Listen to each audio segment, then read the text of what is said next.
We are not here to curse the darkness. We are here to light a candle.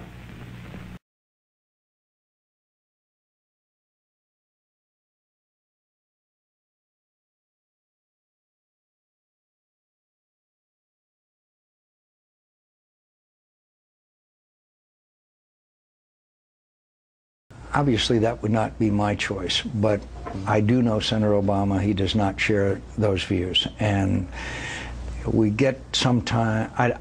I don't. A lot of those statements I have just heard for the first time that you mentioned, but I know that, for example, I've had endorsement of some people that I didn't share their views, but they endorsed mine, and so I think we've got to be very careful about that. But he wasn't your pastor for 20 As easy as it is for those of us who are white to look back and say, that's a terrible statement. I grew up in a very segregated South. And I think that you have to cut some slack. And I'm going to be probably the only conservative in America who's going to say something like this. But I'm just telling you, we've got to cut some slack to people who grew up being called names, being told you have to sit in the balcony when you go to the movie. You have to go to the back door to go into the restaurant. And you can't sit out there with everyone else. There's a separate waiting room in the doctor's office. Here's where you sit on the bus. And you know what? Sometimes people do have a chip on their shoulder and resentment. And you have to just say, I probably would too. Yeah. I probably would too. In fact, I may have had a more of a chip on my shoulder had it been me.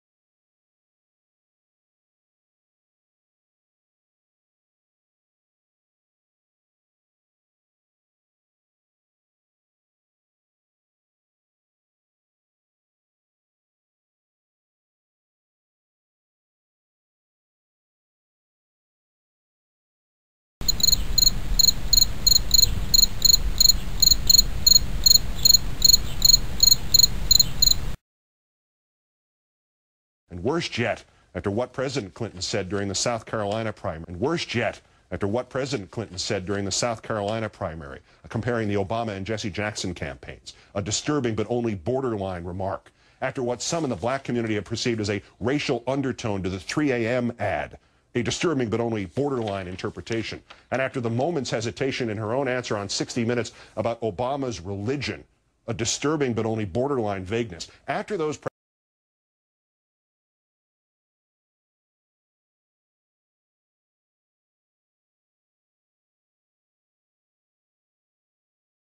precedents, there are those who see a pattern, false or true. They see it. After those precedents, there are those who see an intent, false or true. They see it. After those precedents, there are those who see the Clinton campaign's anything but benign neglect of the Ferraro catastrophe, falsely or truly, as a desire to hear the kind of casual prejudice which still haunts the society, voiced, and to not distance the campaign from it. To not distance you from it, Senator. It is that fundamental belief. It is that fundamental belief. I am my brother's keeper. I am my sister's keeper that makes this country work. It's what allows us to pursue our individual dreams and yet still come together as one American family. E pluribus unum, out of many, one.